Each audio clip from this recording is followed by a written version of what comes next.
All right, and we are live. Welcome back, everyone, to another episode of the Endless Report here. This is episode 41, and I'm your host, Tony, as always.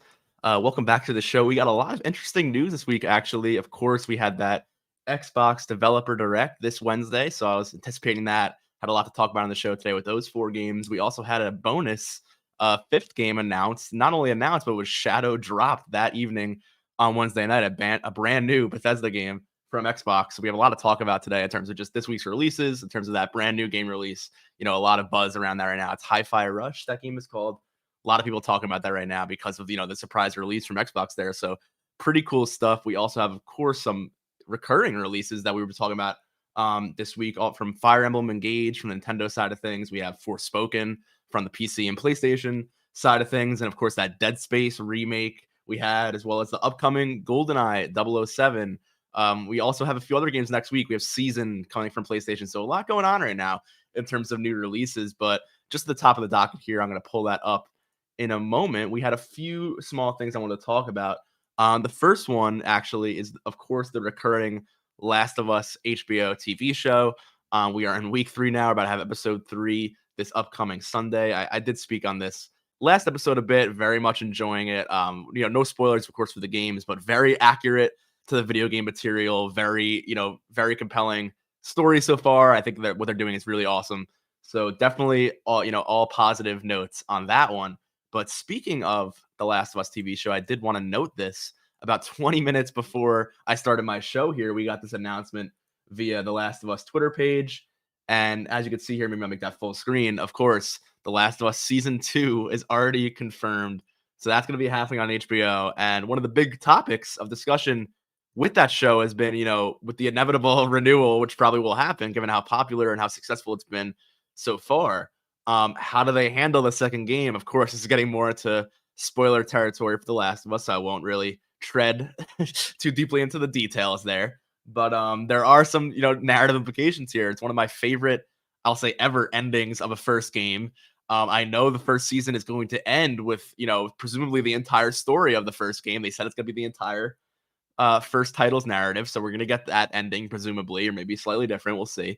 But either way, I remember before The Last of Us Part 2 released, even then, this is 5-6 years ago now. I'm trying to think when they first announced it.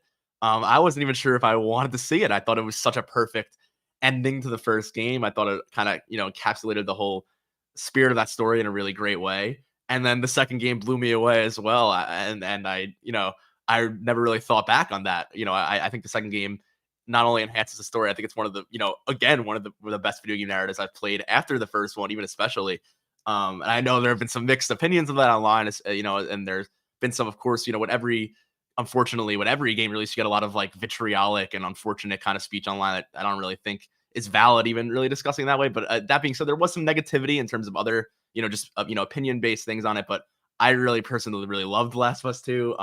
I do think, and I will say, just to not say anything detailed here, but to compare it to another zombie-like show on TV, I'll use The Walking Dead here as an example. And I won't say anything, but if you're familiar with The Walking Dead, you may be aware of certain things. And I will say there were certain moments in that show that were very jarring, that were very even off-putting, I would say, to most viewers, that were comic book moments from The Walking Dead that were inspired by, the book the show was based on, and some that weren't. And I was interesting to see, as someone who had read those books after enjoying the first season or two of that show. I went back and read all the comic books I could, and that was my first real comic series I really got into, actually. So it really gave me an awareness there for newer graphic novels and stuff. But that's an aside.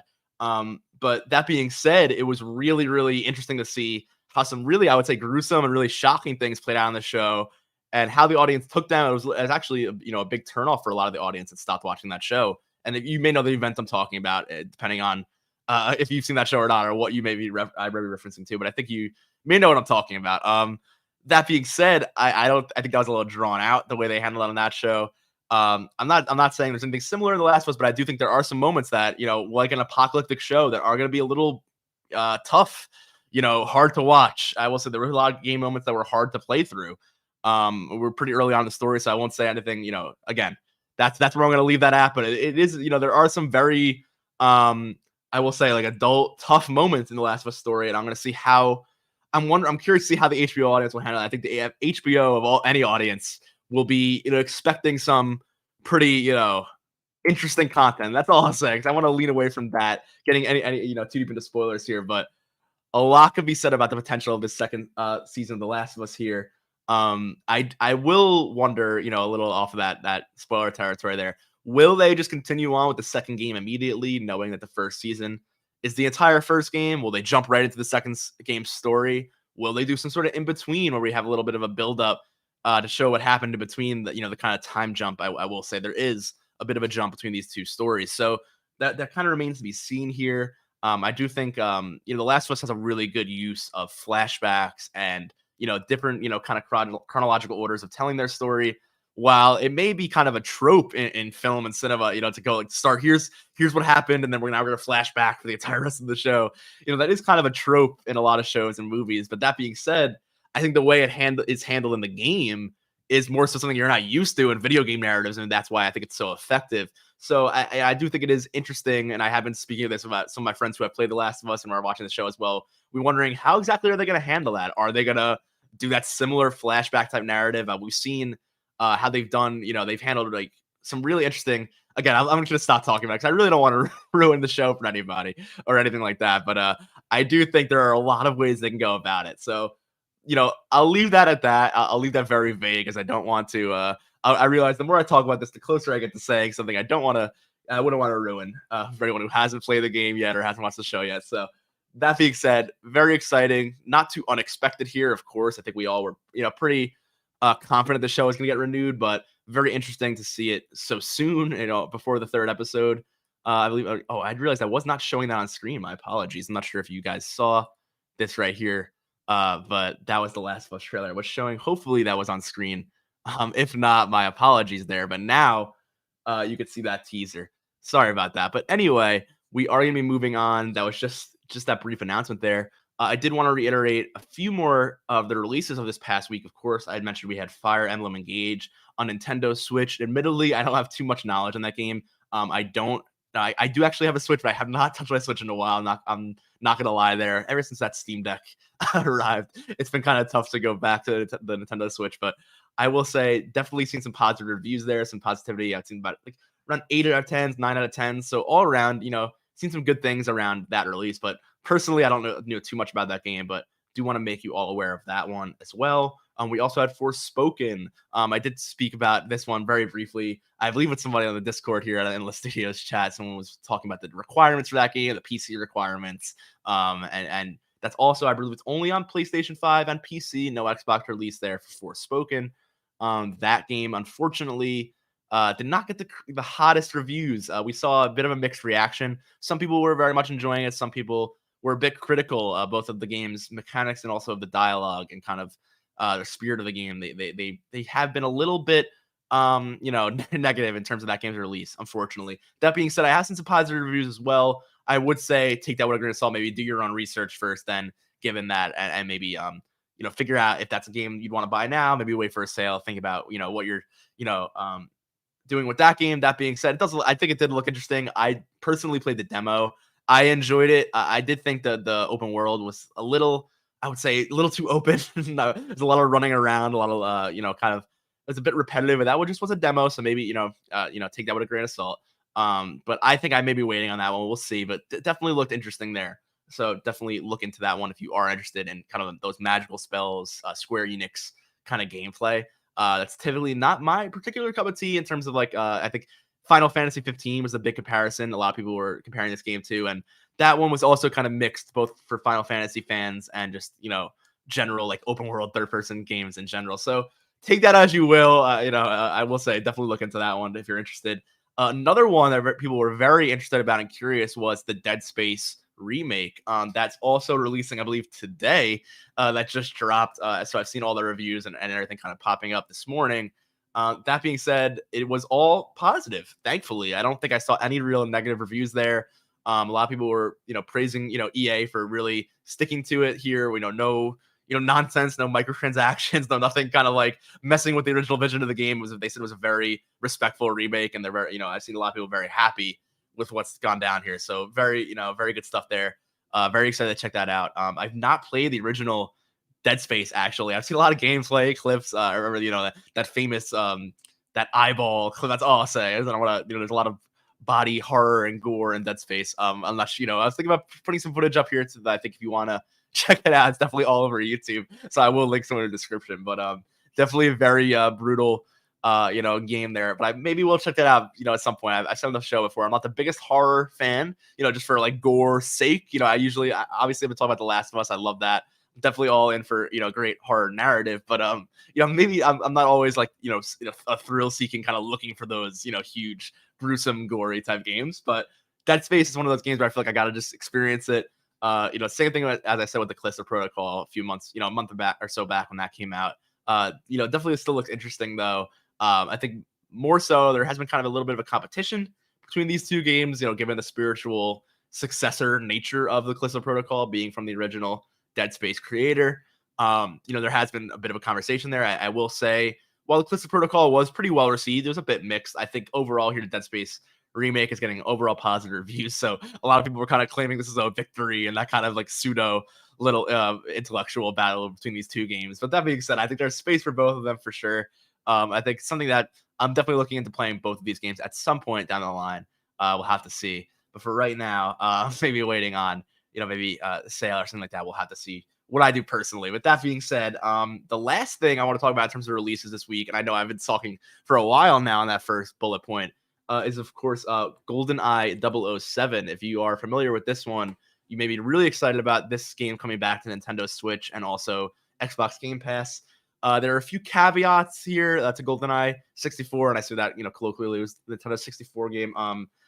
This Xbox Game Pass and Nintendo Switch version, I referenced here explicitly, is having some issues. I will say, I believe this was kind of puzzling when we first heard this, that the Nintendo Switch version is the only of these two new editions that will have online multiplayer at launch. I need to re-clarify that one. Maybe that's changed since I last read here. But as of last news release on this game, it was a Nintendo Switch Online requirement. So you have to pay for Nintendo Switch Online. And I don't believe it was working on Game Pass at all. So none of the Xbox Live players could get that, this kind of new multiplayer peer-to-peer mode working that they seem to have got working for this version. Also, this is something that I noticed on a few Switch games, particularly in the Knights of the Old Republic port that we spoke about briefly when we were talking about that, the new PlayStation 5 game for Knights of the Old Republic a few episodes back. There were some audio issues here. So similarly for GoldenEye 007, there are some particular game tracks and music tracks from the original game that just don't play in the Switch version. It's something to do with the Switch's hardware that can't play. I'm not sure exactly what this is here. I meant to look this up. I'm not sure if it's an audio card issue. I'm not sure if it's just, a software issue that doesn't have the right bandwidth for whatever these files are. I'm not sure exactly, to be honest, exactly what's going on here with the Switch, but for some reason, for particular games, they can't play certain sound files. So I remember it was kind of a bit of controversy when that Star Wars Knights of the Old Republic, controversy, when that Star Wars game came out, because there were a lot of dialogue pieces, little sound effects in the combat, the turn-based combat that were just missing and kind of took from the feel of the game. And we see that again here with GoldenEye. It's a little unfortunate. It's one of those other things that makes me think, where is that next generation Switch? Is that still, on the horizon here? I mean, I believe this is year 6 now. We're entering a Switch come this March. I believe it was March. That was a March 3rd release. I always remember that because I was released on my birthday. It was pretty exciting a few years back. I think it was 2017.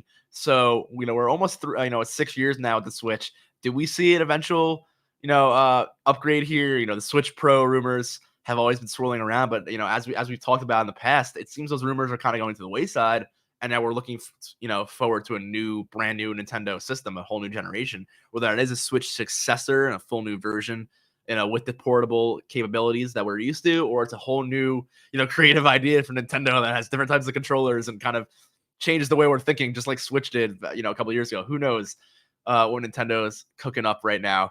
That being said, I think we'll hear something on that in the next year or two. I don't want to, I don't want to be too, crazy with my predictions here, because who knows with Nintendo. But I do think in the next 2 years, at least I think we'd get something in terms of an update here. I don't think this year. I think this year's the year of Zelda and Pikmin and a lot of other stuff, maybe to cap off the Switch's kind of era. Having 2 major Zelda games, one being kind of at the end of the Wii U and now at the end of this life cycle. Maybe that, gets ported to their next, Switch successor. Who knows what's going on there? But that being said, that is about all we have for releases this week. I do want to move on. We did talk about everything there, of course, the Last of Us TV show as well. Not really a game, but still, relevant. That renewal was right before the show started, so I thought it'd be pretty relevant to cover a little breaking news here. But that being said, we're gonna get into fast flashback back to last week's news. After the show last week that we're covering here. So we're gonna start off. This is very, very quickly after last episode, where we were briefly talking about the future of Xbox here. I'm just gonna take a quick coffee sip here. But speaking on that again, of course, we did cover last episode the massive industry layoffs, not just at Microsoft and Xbox and Bethesda, but also across a lot of other tech giants, Google, Amazon, other gaming companies. We had Fandom, Riot Games, a few other large gaming entities, all suffering, unfortunately, from these layoffs. So our thoughts really go out to everyone affected there in the industry. Absolutely. This week we are discussing, some IP results that were affected maybe by this in terms of the Microsoft layoffs. We start here with Halo. Of course, we did briefly mention this last week when we talked about 343. Sort of, unfortunately, we're not sure where the studios, lies. Whether, people were saying it's borderline in shambles. There were many, departments fired. There were a lot of workers that worked on Halo Infinite that were on contract for very short periods of time that were then let go off of contract as well. So the kind of the future of Halo Infinite, the future of 343 itself, the future of the Halo franchise even was very, was up for debate for a minute there over the weekend. A lot of people were, concerned. It was trending on Twitter. A lot of people were worrying, where does Halo go from here? Similarly to, as we discussed on our previous podcast. And now we see a statement from 343, and maybe I'll zoom in here. We can get this up on screen. And this comes directly from Pierre Hintz, who is now the new studio head. I know he has been working at 343 for some time. I'm not sure if Joseph Staten, who we did a report on last week, leaving development head of the studio, if that was just Halo Infinite or that was the entire studio head. Maybe I'm unsure here on the hierarchy. But that being said, we got this very brief statement from 343, and it says, I quote, "Halo and Master Chief are here to stay.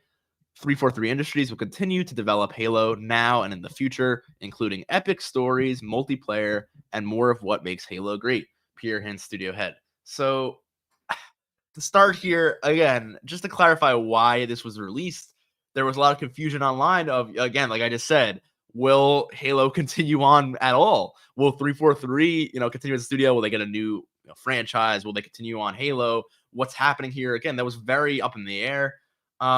Again, they clarify here, which should be, I guess, a reassuring statement. I will say, to be frank, it is quite brief. I'm not sure what exactly this means. We're still unaware if the studio is rebuilding here, if they plan to continue to support Halo Infinite. We know before that game's launched, they talked about that being a 10-year plan. That clearly, wasn't really being developed after, the game launched in the state it was. They quickly had to, get back into a state of recovering, I think, from that launch, unfortunately, and really, building up, which should have been the foundation for whatever that potential 10-year plan would have been. That being said, this is not, the most reassuring thing. We've had a lot of, I hate to be negative on this show. I think game development is extremely misunderstood sometimes. And I feel like, people on the internet, especially with these Twitter threads, I'm like, why is this game coming out? What's happening?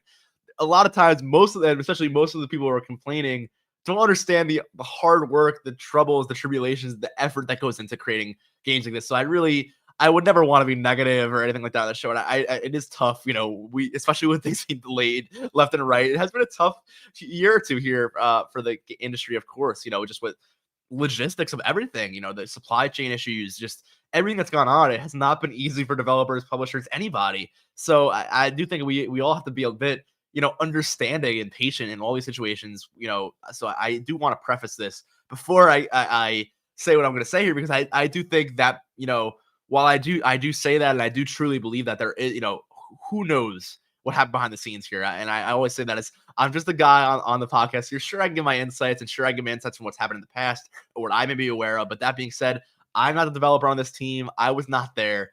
So, I always want to throw that grain of salt into the mix here, because everybody has an opinion on this, of course. And, it's a tough reality. But that being said, I will say this is a tough statement to hear. And while I do think this is intended to be reassuring for lack, I'm not pointing any fingers here again. Like I just said, this is not to anybody's blame or anything like that. But wherever the blame lies, wherever the problems went wrong, obviously a lot of things went wrong here for Halo Infinite. That's not something I'm not sugarcoating here. It's obviously not an ideal release. It's a Halo game that unfortunately lost the majority of the Halo community.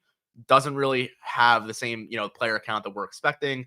Doesn't have the content that really a Halo game should have. We're very happy that the Forge mode and other content was added. That's really great. But after all of that, it's tough to see the statement. It's almost like you booked a flight, you booked a vacation, and all of your connecting flights were delayed and then canceled. They lost your luggage, they got it back to you, it was broken, and then you get the statement. It's like, oh, don't worry, you're still flying on 343 Airlines. It's all your next flight will be great. It's like, yeah, that's.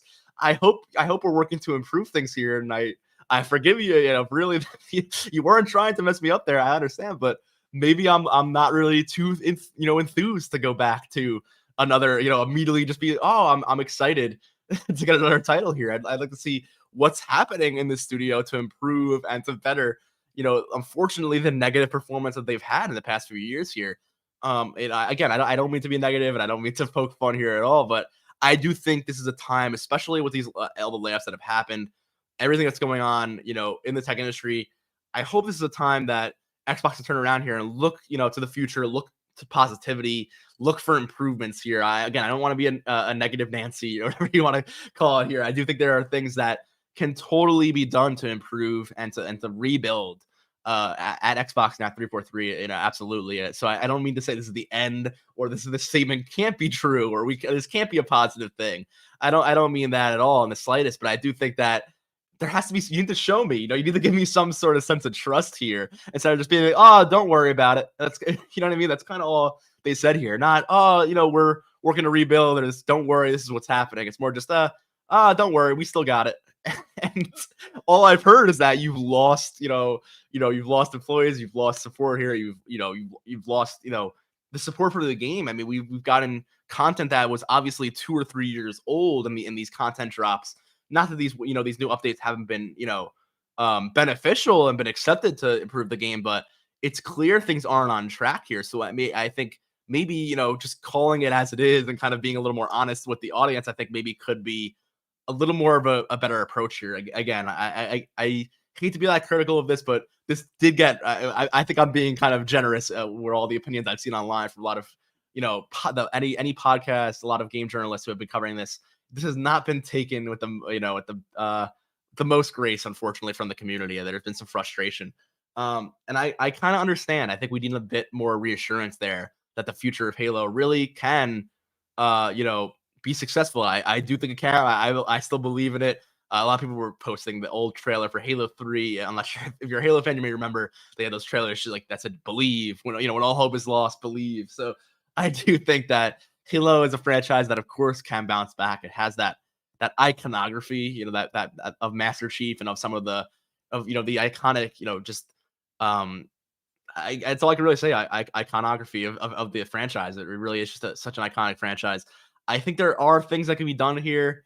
I do think a lot has to be changed. I don't think the current trajectory is really going to be what's going to bring it out of the dark here. So, again, this seems encouraging. I guess that they're continuing to develop Halo, but I would have liked a little more of like, we're going to try to do better here or to bring back what Halo, the Halo that everybody loves. I don't think just saying that we're going to continue to develop it as we have, over the last few years, which have been progressively, getting worse. I think you need a little more of, hey, by the way, we're not going to keep getting, just one word, one extra sentence here. So it's literally a single sentence press release. I think there could be something else said there. Just, we are committed to, and bettering the Halo franchise. Even that one sentence, well, no, I have no evidence there. I didn't even add anything. Me just saying we are committed to, bringing new great Halo stories. That could have been it. But right here, it's just saying that we are including what makes Halo great, currently present. There's no past tense or future tense there. And I don't think the present is what we want to focus on, because the present for some time, the present and the recent past for Halo has not been ideal. It really hasn't. So I think there needs to be a refocus here. I said this about 2-3 weeks ago when the winter update came out. Could Halo bounce back here? And then, to subsequently see the entire studio unfortunately get, really, hurt by these layoffs. And then this statement, it's not the best answer to that question. So I'm really hoping that I'm wrong here. Things are going to turn around. That things are going to be better for the 343. I'm really, I'm sending all my regards to everyone at 343. I really hope, they can recover from what has happened to Microsoft. But I think we, as fans, I would say we would like to know more. Maybe they don't even know that much more, and I wouldn't blame them. It's been a very obviously there's a lot going on here. It's obviously a shakeup right now. This is just, as a Halo fan, this is a tough one, I will say, to read. And I do see here on the docket, I did not the marker was supposed to be over here, but that's all right. But either way, we are going to move on, I think, to our next story. We're looking forward to the future of Halo. Hopefully, that can get worked out there. That being said, we're gonna take a break from Xbox. We have a lot of better, some good Xbox news coming up here. So I don't want to be too negative here. We're gonna pivot for a second to PlayStation. Of course, if this is on screen here, hopefully that did just the Dualsense Edge. Of course, we did talk about this right for release, and then of course we got a ton of developer, influencer, YouTuber, all these hands-ons here from games journalists and YouTubers and people on the internet. Everyone, who is promoting PlayStation products got their hands on the DualSense Edge this past week. So I thought I'd briefly, this is thanks to IGN here, their unboxing. I thought I'd briefly show one quick video just so you guys could see the controller, what it looks like. I briefly mentioned those features again. We did talk about this in the past, so I won't go too in depth, but you get your, additional, your back triggers there on the back of the controller. So they add some extra inputs if you're looking for certain games to add, think of, like, we've already discussed this, but think of, like, if you don't want to take your hands off the thumbsticks, you could, you switch your jump button or your reload button or any of your face buttons, excuse me, to that back of your controller. That being said, you can also switch out the thumbsticks, make them the classic convex PlayStation controller thumbsticks instead of the concave ones. Of course, it comes with a USB-C cable. I would note that, especially because the battery life on this one is not only, shorter than the DualSense, which is really something, but it's only about 3 to 4 hours. And that's still a solid, session of video games there. But if you're someone who's playing pretty actively, it's probably the reason you're buying a controller like this. You may not be too happy with that kind of short of battery life. That being said, it does come with this specific wired cable, USB-C cable, that locks in, as they're demonstrating here, to prevent any, big, rip outs. So if anything, the cable would rip out of your console. Hopefully that prevents any, major damage from happening if you accidentally drop your controller or something like that. That being said, the reason you're probably buying this controller is, like I said before, these extra triggers, these extra, feedback features and different, modes for tactical, very precision gaming. Maybe you're a professional player, maybe you're a streamer, maybe you just really want to be, as accurate as possible when you're personally playing. That being said, you probably want a wired connection anyway to the least latency in between your controller and the console. So pretty cool here. You can see that cover pops off there, that little front cover, as does the DualSense. You can mess around with those and swap them out if you'd like. But I think on this one specifically, the reason is because you can switch out these, like, little trigger functions here and the thumbsticks, I'm assuming. And yep, he switches out those thumbstick modules there. He kind of lifts it up. Very interesting there as a full kind of connector. I didn't realize it was that in depth there. Usually, I believe on the Xbox Elite controllers, it's just the plastic cap of the thumbstick itself. The entire thumbstick unit stays on the controller. So that's actually something I wasn't aware of until I just saw that on screen. So kind of pretty interesting there. But that being said, that's about it. I don't want to reiterate too much here. Looks like he's poking through the box there, so it shows you could probably charge the controller while it's still in the carrying case. So that's actually pretty useful. Yeah, it's actually interesting. So you can, as you're traveling with it, you can have it charging. So that's pretty cool. But that being said, I think that's about it for the DualSense Edge. Not much news there. Just another release that came out this week.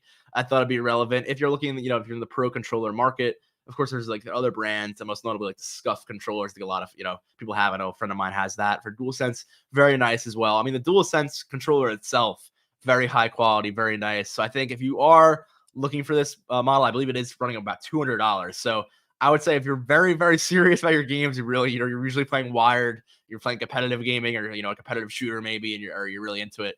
Maybe it's for you, but maybe not. Depends on the type of player you are. I maybe recommend just looking into another different type of controller, depending on depending on what you're thinking there. But if you're, kind of a pro player there, you're really into that kind of stuff, by all means, very cool. But as you can see here, we are going to move on the docket. We did have Redfall pop up on the screen. We get to the Redfall actually in a few minutes here. We're going to briefly talk about one or two other stories here, and we will get to that. But that being said, I'm going to move my docket down here on my end, so bear with me.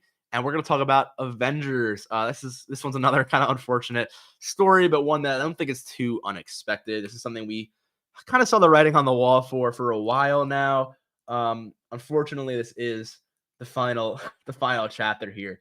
So we got this tweet courtesy of the Avengers Twitter page earlier last week, and it simply said, "Here's the final update on the future of Marvel's Avengers." That being said, when I did try to click on that tweet, I was like, "Oh, here's something I'm going to cover on the show here." I did try to click on it, and I got a bad gateway. I realized I'm going to port this over here because people were tweeting about it. It kind of made making some jokes. That was an unavailable article for many hours. Some people have joked it's kind of like a fitting conclusion to a lot of the delays we got in this game. Again, a little bit poking fun here, a little bit critical, but unfortunately, Avengers has been plagued with a lot of issues, a lot of, uncompleted content, a lot of leaks, a lot of things that unfortunately, just weren't, the best for this game, both financially and, and commercially and publicity wise.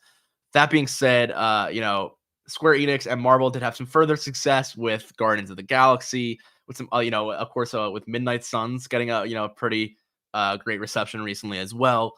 But yeah, unfortunately, if you're aware of Avengers, it didn't have, the hottest reception from the community. And now we do see from this article here, of course, I'm jumping back and forth here, but we do see further on in the update, as I kind of alluded to here, the game's going to get its final update later on this March, and then as of September 30th, the game will no longer be supported outright. So I believe later on this March, they're going to be eliminating all of the microtransactions, taking all of those,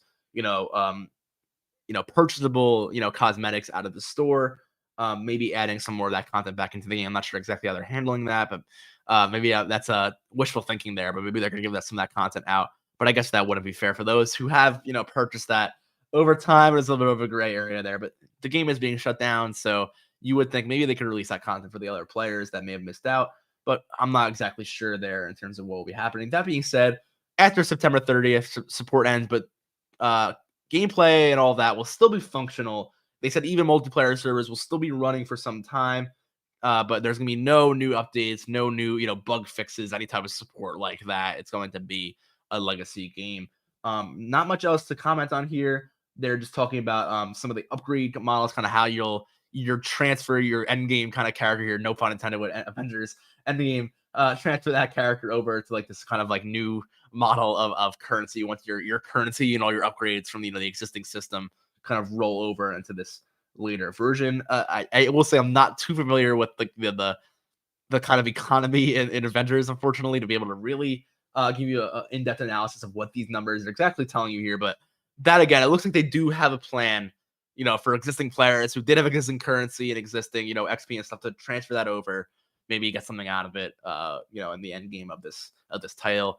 That being said, I don't have much else to say other than we're looking forward to more, Marvel games. I think they've learned from this. I really do think, Square has subsequently sold certain properties and certain studios, around Guardians and a lot of some other Marvel stuff. So this was, definitely a lesson both for Square and I think for other, studios in the industry about how you handle certain IPs, especially with an IP as big as Marvel's Avengers, of course. So definitely, hopefully things are, moving on for the better here, but we do say a farewell to the Avengers game that a lot of people did very much enjoy. So unfortunately, we do have to say goodbye to Avengers, but hopefully in the future, these kinds of games, especially live services games that do, have really cool universes and cool characters that we do want to hear, recurring stories from, hopefully, they can learn from this. They can see how to maybe, avoid some of the pitfalls that unfortunately Avengers ran into. But then again, we are going to move on here. I do want to continue because we have some exciting news with that whole Xbox Developer Direct, and I do want to get into that here today.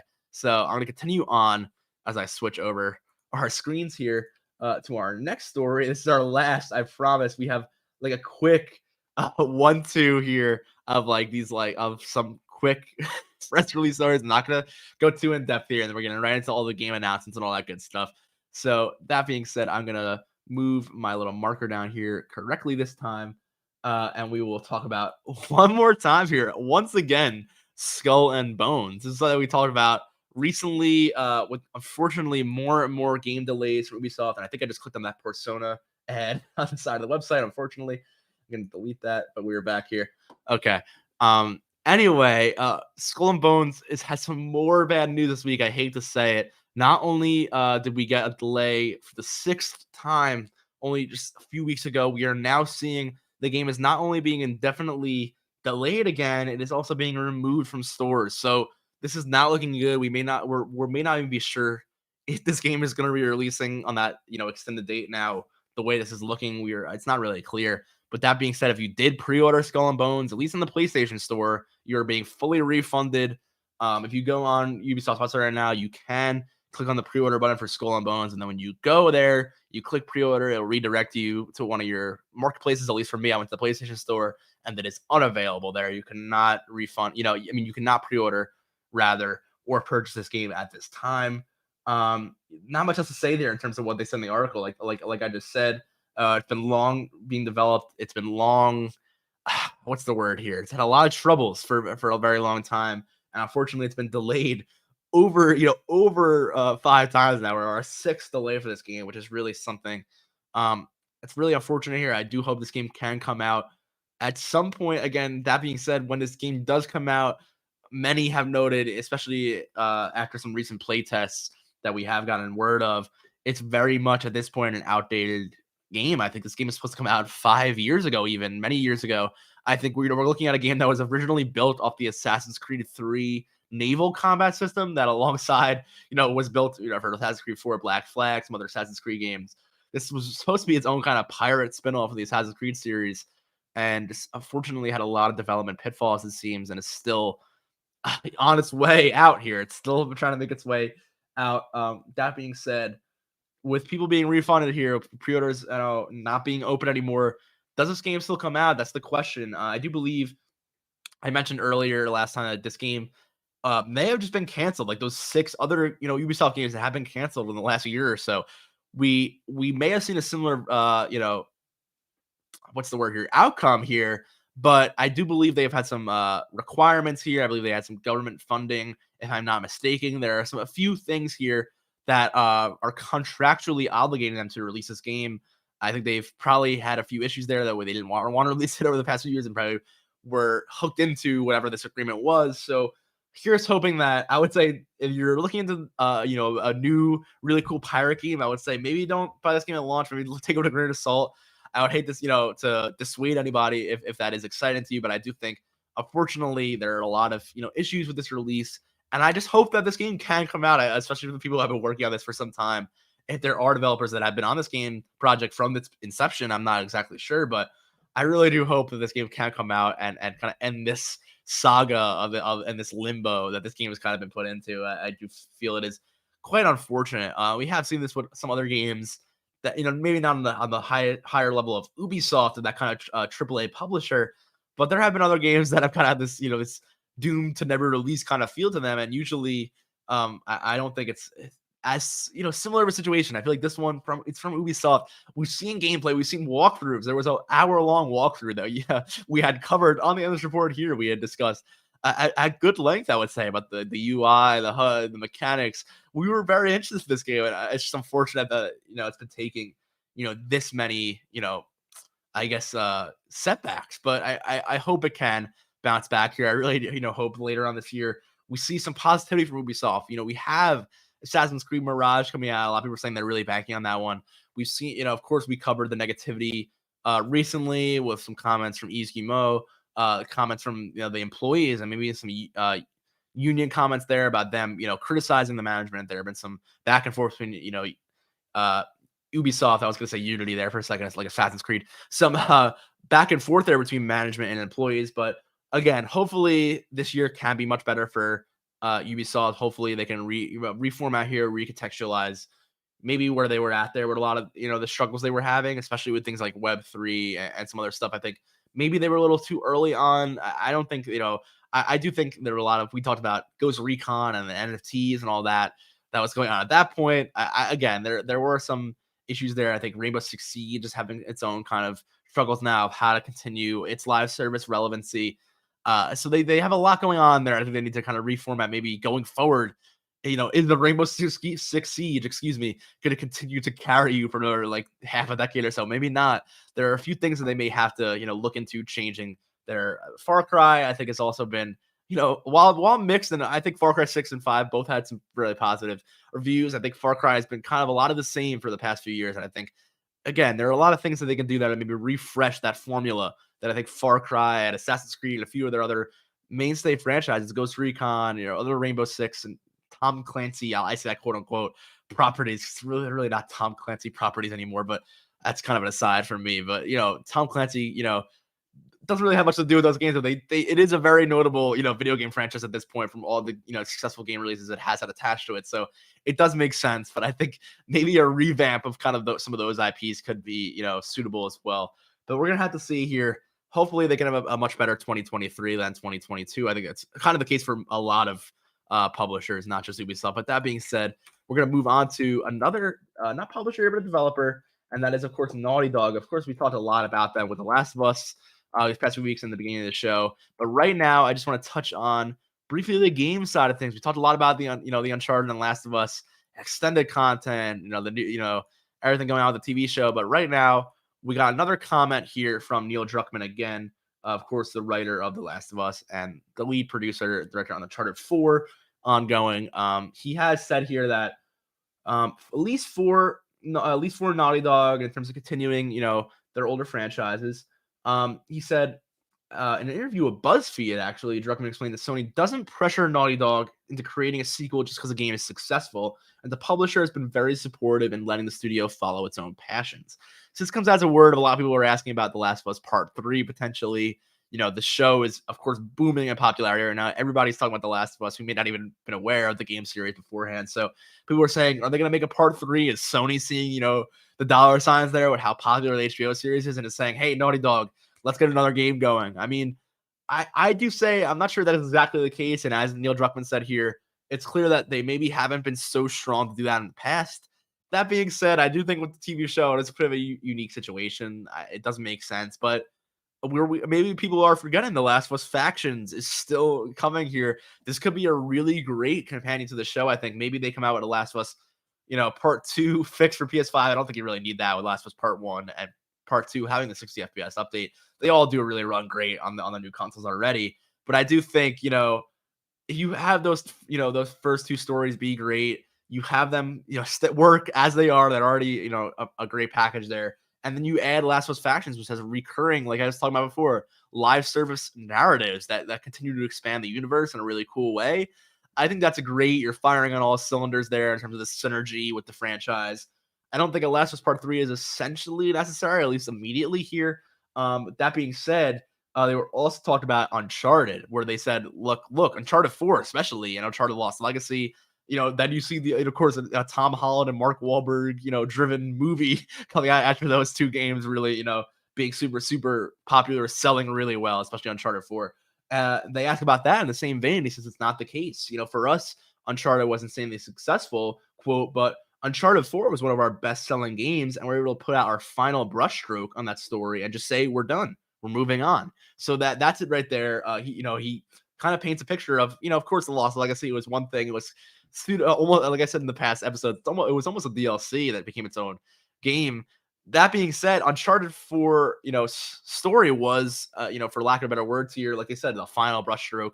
No spoilers here for the Uncharted series or anything like that with Nathan Drake, but I will say it did leave it open to that being either the final story for those characters or, maybe another story could happen in that universe or passing the torch or maybe, using the same characters and reinvigorating it. I think of like, for lack of a better comparison, Indiana Jones, of course, a very similar franchise. They could say, Indy's put his hat down, he's done, and then 20 years later, he's back.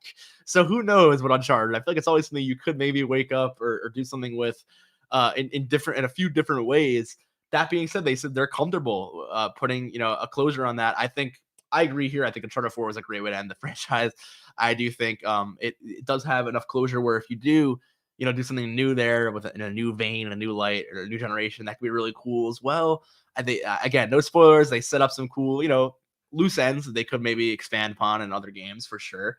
Really liked what they did there. But that being said, again, leaving it there, they don't have to, and I think it's a good thing here, especially when it comes to not just video games, the entertainment industry in general. I think sequels for a sequel's sake sometimes could be a good thing, but usually it's not. Usually it's not for the better. I think if you want to really, make the most of a franchise and its popularity, it usually does best to go back to those creators who did create that property that was so impactful and really stuck with people and think, what do you want to do next? If you do want to do this property, like how would you spin it? Maybe not in the vein of a sequel that we well understood, or maybe it's something else entirely, or maybe the creator deems it's not really worth continuing, or it would sully the original vision. Who knows? Again, every story has its own, endpoints and notes that the creator thinks that are most important, but that's very subjective. But in terms of Uncharted or The Last of Us here, I do think that it's a good thing to hear Neil Druckmann sticking to their guns here. We're not going to make a Last of Us 3 just because. And in fact, after this Uncharted comment, I actually had another tweet here because he directly was asked this exact thing about Last of Us Part 3. He said, as I was noting here, quote, with The Last of Us, it's up to us whether we want to continue it or not. Our process is the same thing we did when we did Part 2, which is if we can come up with a compelling story that has this universal message and statement about love, just like the first and second game did, then we will tell that story.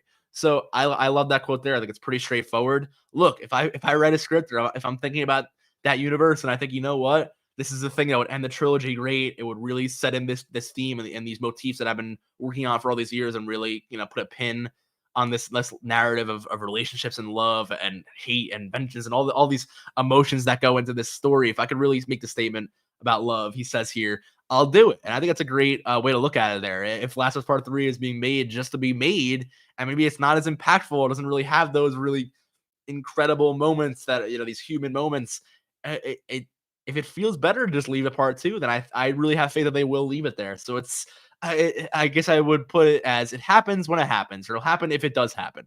And that's about it. And I think that's a good way to look at it. I really do. I think it's probably the best in terms of, writing a narrative that works, sticking to what you think is best. So I'm all, aboard for that. As much as I would love another Last of Us game, I'm already pretty excited for the Last of Us factions. That's going to probably fit my gameplay fix there in terms of wanting more of the Last of Us gameplay. And then in terms of narrative, maybe those narratives can really engulf me in the same way that Joel and Ellie's did in the first game and beyond. And again, maybe Part 3 we'll do the same. Who knows? I'm not averse to it either, but I like the quote here from the creators. If we can write that, and if, again, we're not averse to it, but only if it makes sense and only if it really, really enhances what we're already doing. And I think that's the best way to look at things. So really, really cool there. And like Naughty Dog said, which kind of gets me excited, Uncharted is done. They'll do The Last of Us Part 3 if they want to. They're not really saying they are. So it gets me excited to see what would they do next. I mean, this is the developer that, I fell in love with from Jak and Daxter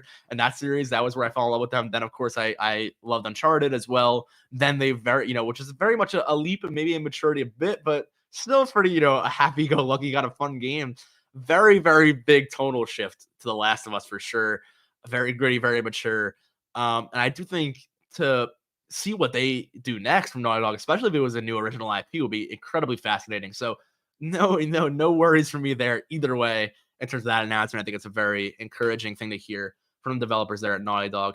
That being said, I am going to move on, of course, finally to that Xbox event we've all been waiting for, that developer direct. So, of course, as I usually do, I'm going to pull up an article here that just kind of summarizes very briefly everything that was announced. Thankfully, I should say thankfully, but I guess for ease of discussion here, it's not like 35 games. We got to all try to wrap in one. Discussion here is explicitly 4 games, actually 5. With a little surprise reveal here in the way of Hi-Fi Rush, which you may have seen on the thumbnail we talked about earlier. So I'm going to get into this very briefly, starting off with, of course, Redfall. That is coming May 2nd. We were correct there on that leak we reported on about a week or two ago. That is direct, and I'm going to save that for the end here because we have some gameplay I will show in a minute. We also had Minecraft Legends. This gets an April release date, April 18th to be exact. There are some PvP. I actually thought it was pretty cool gameplay. I was going to show this very briefly here. We'll a Redfall trailer very fittingly, which makes sense there. To get a little brief glimpse of that Redfall gameplay we'll be showing in a minute there anyway. That being said, I want to show this Minecraft Legends just really briefly first. They got some cool interviews here with the team. It looks like they're really into it. I really do like when Xbox does this because while I think press interviews can always of course when you're watching a game showcase, it can be like a little of course, it's all scripted and everything like that, but I think it is, great to show the real developers working on the games. It does have what I was trying to get there is the word candid. I couldn't think of the word for some reason, but it does have this kind of candid feel, which I think is really, nice. And I think it shows the human element of these games, of people that are passionate about what they're doing here. And I really think that's so cool to showcase those that are putting all the effort into making these games. Of course, you can't you don't have time to showcase the entire team in the trailer here, but very, very cool to see people excited about doing something new in a game that's already very familiar. It's Minecraft, of course, but Minecraft Legends looks really, really cool. And it's one of those things where, I've seen, there's past spin-offs from Minecraft, in terms of the narrative of Minecraft the RPG. I'm forgetting if that's the exact name there. Of course, Minecraft EDU. There have been a lot of cool spin-offs from Minecraft in the past, but I think it's another really cool one right here. I think it's pretty interesting to see like this PvP gameplay, this kind of like base building and raiding kind of mechanics.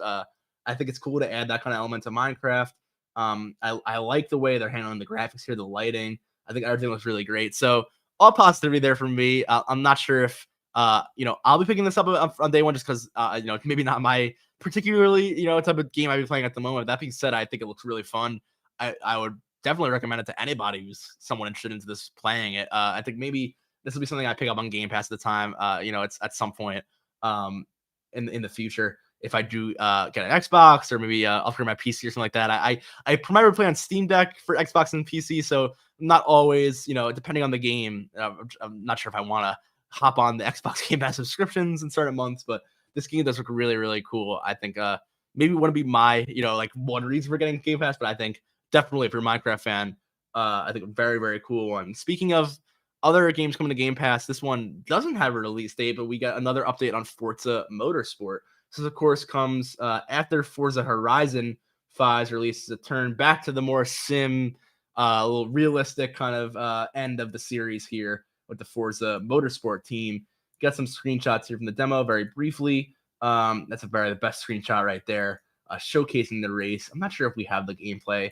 Here was very just kind of a brief walkthrough of the menu systems, some brief gameplay shots, but a lot of just the overview of the game from the Motorsport team. But that being said, it was a little more reserved than the other games here. Again, there was no release date. They did say, excuse me, later 2020, 2023, excuse me, not 2020. Everybody is still kind of wondering here whether it's going to be a fall release. It seems more likely. I believe some articles were saying today, it's up in the air. It could still be a summer release, but they're kind of maybe still pinpointing when exactly they want to drop it right now. So, safe to say fall, but maybe summer. I don't want to get any hopes up too crazy there. That being said, I'm just going to take a quick moment here. I will be right back. Bear with me 1 second, guys.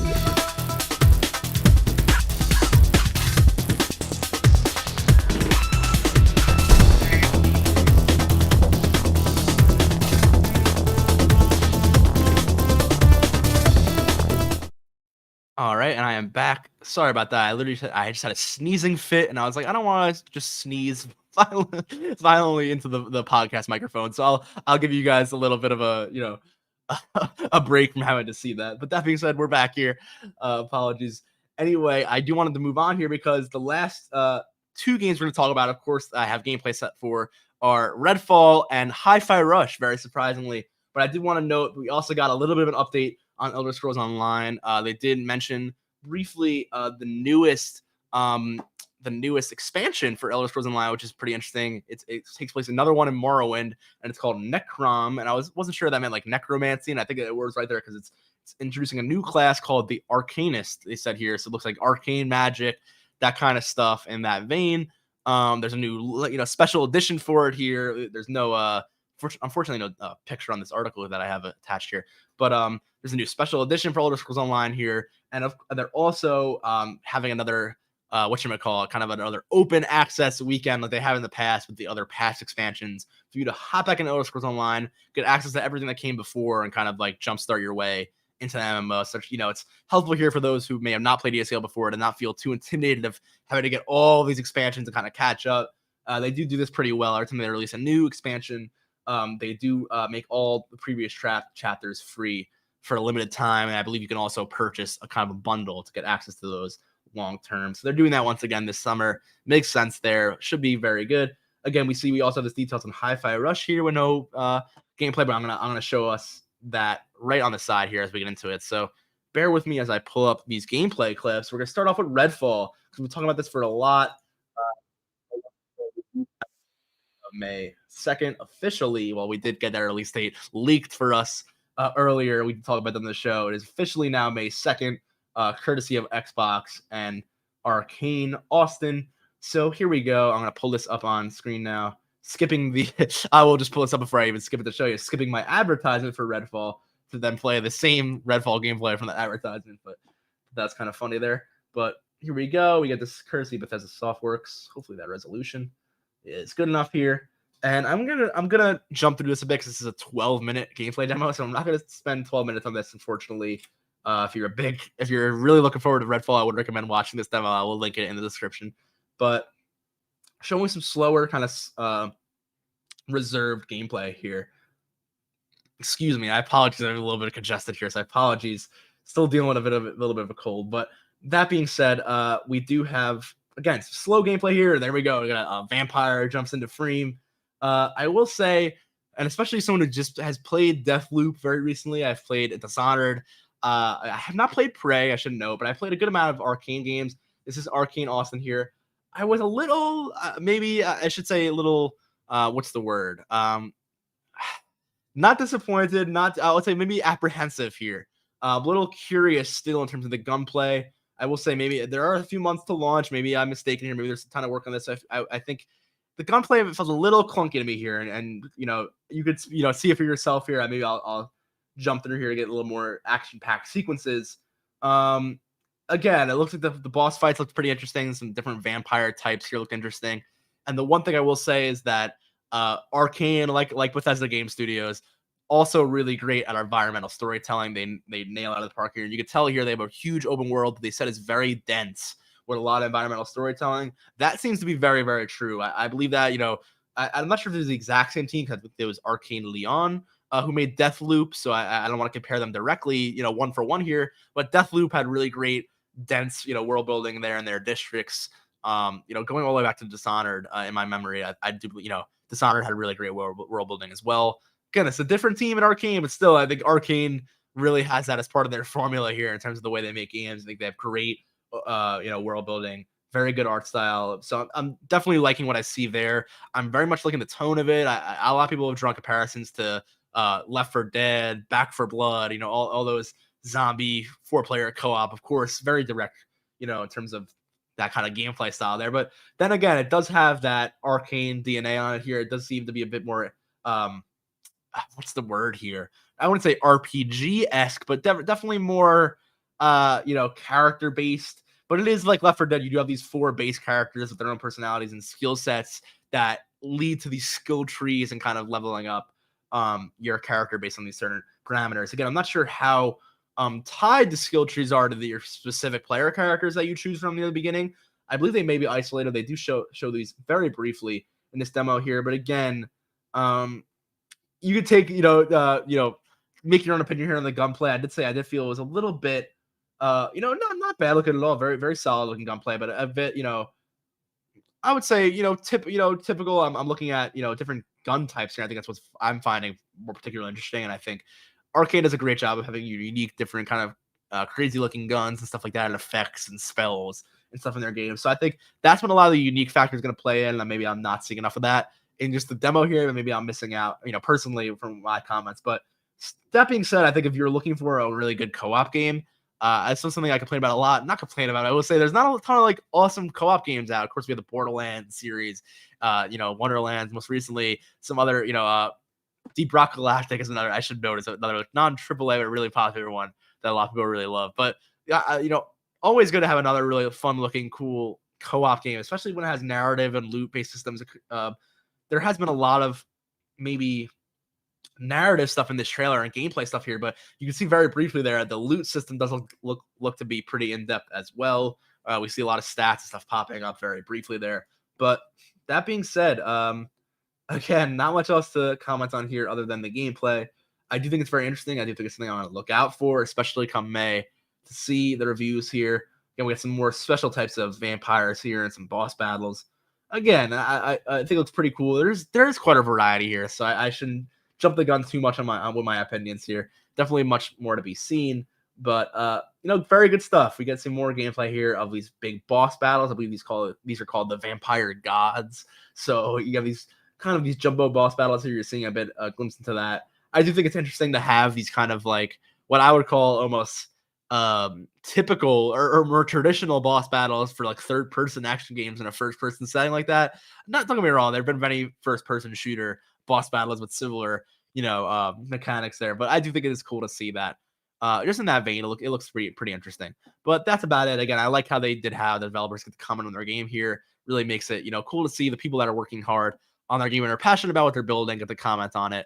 But we are going to move on. Speaking of that, to Tango Gameworks here, away from Arcane for a minute, because we do have to talk about our last major title on the docket here, and that is, of course, Hi-Fi Rush. So I'm going to bring up that gameplay in a second here, if I can get my tab working correctly. And I will see if I still have that Hi-Fi Rush gameplay, because looks like it is not on my docket here. I may not have pulled it up properly, but that's okay, because here we go. I'm going to pull it up again, and I'll get this set up here.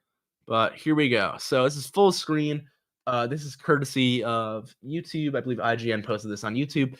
That being said, we have our character here starts off fighting with a mechanized guitar here. I wish we had audio on the stream here. Unfortunately, we do not. But this game is inherently a music rhythm based game. This, of course, comes from Tango Gameworks. So I just mentioned they were the previous developers of Evil Within 2. So kind of going off of, having a large horror background. This is a game that was pitched by one of the developers at Tango Gameworks. Thankfully, made it through and became developed. Before any Xbox acquisition of Bethesda. This was around 2017, I believe. This game was started in initial concept phasing and development, they had said. But speaking more on those details in the game, I believe it's in a world where you have like a thumping iPod or like music player that is in your chest, so you are constantly on the beat. Think of like Iron Man almost, but instead of that Iron Heart, you have this iron iPod. So the character is constantly moving to this beat. You can see here they have these rhythm-based kind of combat mechanics where you're always fighting the enemies in cadence with like rock and roll music. So I'm very much a music person myself. Like, that's a pretty cool concept. Like, it sounds a lot of fun. They said they have a lot of like kind of early 2000s rock here. So think like the Black Keys or the Flaming Lips, or like the bands that were kind of popular at that time in the rock and roll scene. So it's a bit of an interesting pull of like a very specific musical era as well.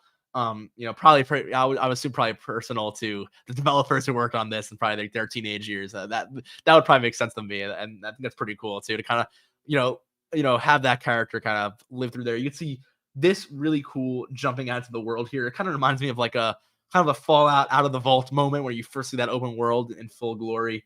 Very, very colorful game, obviously, here. A lot going on screen. Definitely reminds me almost of Insomniac games a little bit. It's for a lack of a better comparison. I'm thinking like Ratchet and Clank here with like that melee combat, and especially Sunset Overdrive with the palette here. But I will say very, very refreshing from Tango Gameworks, especially, after, the Evil Within got really good reception as well. But of course, that's a very dark horror dour game. So see a very colorful, energetic game here. A very interesting change of pace from their studio. And obviously, the one thing that I should mention as we're watching full gameplay here is this game is out right now. This is not coming later this year. This is not a sneak announcement from Xbox that they just randomly announced the game that they weren't planning on. They not only, they were planning on, of course, they were planning on. We weren't planning on hearing about it. Of course they planned this, but they not only sneak announced this game, they dropped it the night of. So they not only, sneak announced this at the moment that this game was coming out. This is a brand new game from Tango Gameworks. This game is also releasing tonight. So very similar to, I'm trying to think of the last time that really happened in a huge way. Usually it's like mobile releases, I would say, in larger releases, because it is a bit of a risky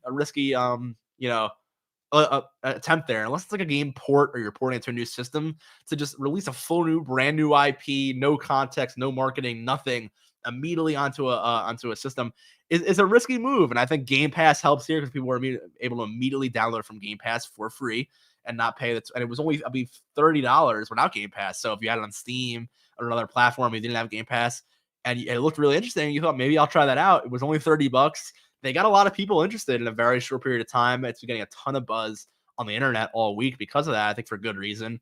I think nothing but a pat on the back here for Tango Gameworks and Xbox. We've been, that's our one main gripe with Xbox is everything's, I think everything's going great with Game Pass, their accessibility, developments that they've been doing for the community. It seems like they're on the right path here, but we just need, more games. And as much as we don't, love the idea of things being exclusive, and of course we want everybody to play the games that they'd want to play, whatever platform. We said it before on the show. Unfortunately, for people on other platforms, exclusive games are just what drive console sales. That's just what it is. Game Pass is obviously changing the game a bit for what their business model is. They're exactly like Xbox, but even then, I think they're still understanding that they need exclusive IPs on their platform, whether it's Game Pass or a box or anything else or not, whether it's a console or not. You do need those IPs to get people to subscribe to your platform. They very much understand that in terms of Netflix and the whole streaming model they've built over the last decade, and now all these other streaming services have been built on. If you have to have some exclusive IPs, whether it is your own first party IP or just a third party show like The Office or Friends, or using my TV Netflix example here, you need those big heavy hitters that get a lot of subscribers that just want to watch that show or play that game, whatever it is, over and over. That's why people are very concerned about things like Call of Duty and other titles potentially being bought out by Xbox and becoming eventually a Game Pass exclusive or something like that. Sony has their own exclusives that are very, I will say, are drivers of their platform. So it's always a concern there. I'm going to move that over because we're getting some advertisements now. But again, I think for Xbox to come out and say, here's a brand new game from Bethesda, no marketing, nothing. It's pretty cool. I think it shows they're very much, they have their hand, on the pulse of the industry now. They understand what the fans want, and it's just about catching up. We've had a lot of delays. I'm sure they would have wanted some things in 2022 to happen that may not have happened. So here's hoping that everything else going forward is, positive. We hear more about what's happening there. That being said, I will move on to our next story on the docket here, which following this Xbox Developer Direct event, we got more news on a potential future Xbox event. All right. Sorry about that, everyone. It looks like we unfortunately had another stream, feed drop there, and YouTube cut our stream for a little bit, but reset it here. We got back. It looks like the stream is feeding through again, so hopefully you can hear me and everything's working properly here. Apologies for that little technical difficulty, but that being said, just talking about the new Bethesda event apparently planned for the media. Of course, I was just pulling this up on the docket here, so I'll pull that up once more again. So, of course, we had just wrapped up on the Xbox Developer Direct. We had gotten some more info on Redfall, which is now, coming on May 2nd of this year. We also got, that surprise shadow drop release of Hi-Fi Rush from Tango Gameworks over at Bethesda, which is getting a lot of acclaim right now, being very well reviewed. So very good stuff from Bethesda, but it's not over yet. So we were just mentioning right before my stream cut out here that we were wondering what's next for Starfield. But before we even get to Starfield here, we got news or a slight leak here. So via Tom Henderson and Insider Gaming, who a lot of times get these kind of early leaks about this information that ends up being accurate, I will say, because there were some predictions in this article actually that were prior to the, it was the upcoming Developer Direct at the time this article was written that were actually correct. So they say here that around the beginning of March, we're looking at a potential other Xbox event specifically for Bethesda that would recover both Redfall and give a more huge, in-depth kind of like pre-launch deep dive, kind of like how PlayStation does with their State of Plays, where they give like a 20-minute demo of just one single game coming out in the next month, whether it's God of War or Horizon Forbidden West is really the most notable one from last year. That being said, they're also covering Elder Scrolls Online, probably way more in depth on that expansion that was announced at the Developer Direct. Of course, this article, this is before this article was written, before January 25th Developer Direct. This is on the 24th. And they also said here that while confirming that May 2nd date for Redfall, which was confirmed at the Developer Direct, so they were right here, they also thought that the Developer Direct may have a Tango Games announcement. They even said a recent rumor suggests there could be a Tango Gameworks announcement during the Developer Direct, but keep expectations in check because this is not confirmed. It was. They were right. There was a surprise Tango Gameworks, and not even an announcement, but a game drop. as the fifth game for that announcement. So obviously the pulse on some of the rumors here tends to be pretty accurate. So while I don't like to delve too much into rumors, when I do read these articles, especially from the sources that have given me this reliable information in the past like this, it is something to take note of, to some extent. The reason I show this again is because not only were these predictions right here, but that confirmation of a further March event was both interesting for those two games, but also a bit puzzling if you're like me looking for Starfield as well, wondering when that game's gonna get revealed, if it's still gonna be coming in the first half of the year, because that was the promise from Xbox that every game they had on the docket back then, including Starfield, Redfall, a few others, will be coming in the next 12 months, which was last summer. So before June of 2023, and everybody's saying now with Redfall on May 2nd, does Starfield still release in June? Did they go back to back with Bethesda releases? I mean, one's Bethesda Game Studios, the other's Arcane. They're different enough in concept that they could have their own breathing room, but again, they're very similar, I would say, audiences, maybe similar genres. I do think Starfield is definitely the star of the show there, no pun intended. So I would hope that they would think, they wouldn't want maybe one game, probably Starfield, to take too much thunder from Redfall's release and have people apprehensive to spend money when they're waiting on, purchasing another game. So again, you don't want to release two of their, publishers' games in a similar window like that. But I do think Starfield may benefit from a sooner than later release. I don't know. They can really hype up this holiday once again, pushing it all the way back to the will be the second or third holiday in a row. It's really being expected. It was really expected back in 2021 holiday, 11/11/11, or 11/11/21, 10 years after Skyrim now. So now we're going one fall away and now 2 years. So two, not three, but it still is quite a bit of a jump. I don't think it's out of the picture. It seems like Starfield may very well be delayed to the fall, given this news. That being said, there still is a Starfield showcase. That rumor was very much true. I'm going to pull up our last actual article. This is again from IGN, actually, that Xbox in general is announcing a Los Angeles summer showcase. So no real details here on this yet, but very notably is there's no mention of E3, and because there's not, there probably won't be any further mention of this actually being an E3 event. It seems that they are foregoing that, at least for now. Again, I could be wrong here. They could reconfirm that later on, but Xbox has said that, as we announced previously, this is a quote right here, direct quote, "In order to dedicate the proper amount of time for a deep dive into Bethesda Game Studios' Starfield, a standalone show is in the works." Quote. So that's confirmed. Xbox finally just said it outright. We're making a Starfield show. They went on to write, quote, "In addition to this, our teams are working hard and look forward to sharing even more of what is next for our fans when we return to Los Angeles for our yearly showcase this summer." So Xbox had the last physical showcase in Los Angeles in 2019 before the COVID-19 pandemic started. So that's actually their traditional, like they said, we return to our Los Angeles for our yearly showcase. So it hasn't happened in 3-4 years here. Apparently it's happening again in LA this summer. Again, we're not sure if this is E3 associated.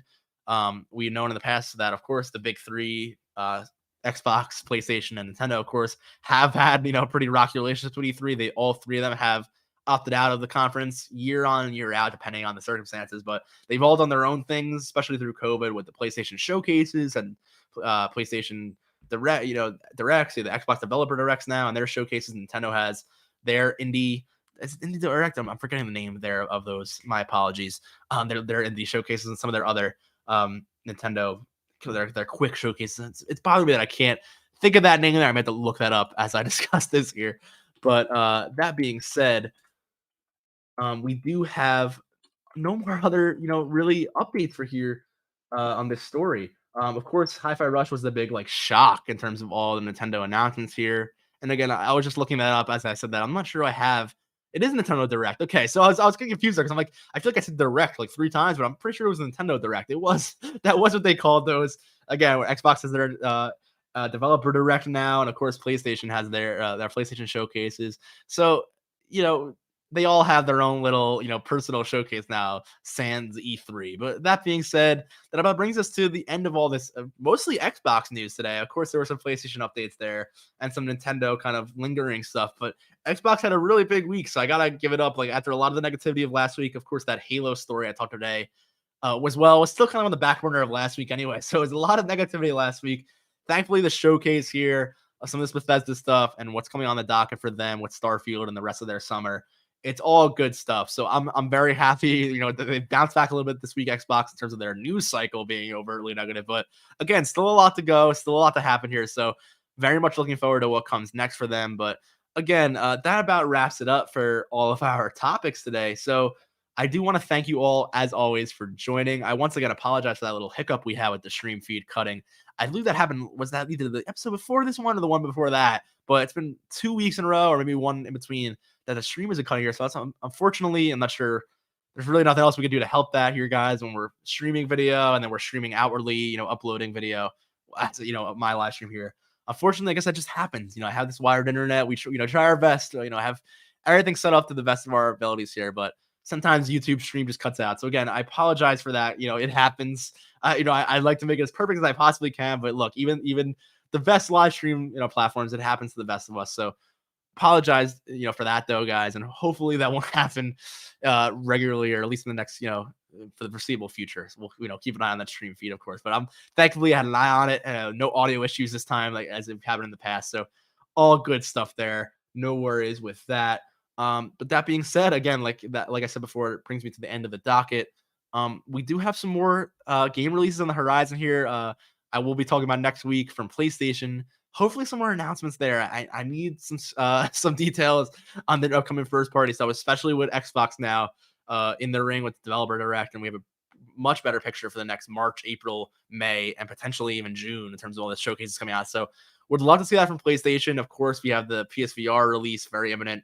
Everybody's discussing maybe another PlayStation showcase there, or some sort of prequel kind of showcase to the PSVR. Or we didn't get one for Forspoken or anything like that. Or I'm not sure we'll get one for Final Fantasy. Those are both third-party games, although having heavy first-party support. But I'm waiting on that Spider-Man showcase for sure. That's definitely my most anticipated PlayStation game. Starfield showcase, I'm also very much anticipating, because that is for sure my most anticipated Xbox game. And I think for both fan bases of both Xbox and PlayStation, is probably the biggest anticipated game that they have. Those are probably their two most high profile as well. So, very exciting stuff. Exciting year for both of them. And Nintendo with Zelda Tears of the Kingdom. So it's really a big year for gaming. It's exciting stuff. We have 3 heavy hitter exclusive games coming from all 3 of the big console makers. We have some big PC releases here as well. So it's all great. It's all good stuff. And that, again, I always wanted to leave a little, a look ahead on the end of these episodes here, as I have been talking for, an hour and a half here. So it has been a big gaming conversation, but as always, I really appreciate all of you who've stuck with me throughout this whole episode. And I want to thank you guys so much for streaming with me every Friday. As always, as I always say, we have a lot on the docket here. And I am excited for everything we have under wraps here at Endless to show you guys. So I won't say anything more on that, but definitely stay tuned for some more episodes of the Endless Report, some more, cool content from Endless Studios here. And definitely something I will note, please, if you want to see more of the Endless Report, definitely subscribe to the YouTube channel. You can follow us on Twitter. We're on Instagram. We're on Facebook. We're on LinkedIn. We have a Discord channel where you can join us at Endless Studios and discuss gaming, not just, gaming topics here in the industry like what I do on this show, but your own projects, things you want to work on. If you need advice, join us in Endless Studios. We'd love to help you out. Love to get you started on your gaming journey. So again, that about does it for me. Just wanted to, give you my little 2 cents there and let you guys know what we're doing here at Endless. But I really, really appreciate you all, as always, for joining me on stream here on the YouTube channel. So I'm going to close it out here and throw my thank you screen. That's all from me. Thank you guys so much, as always. And I will see you on the next episode of the Endless Report. All right. Take care, everyone.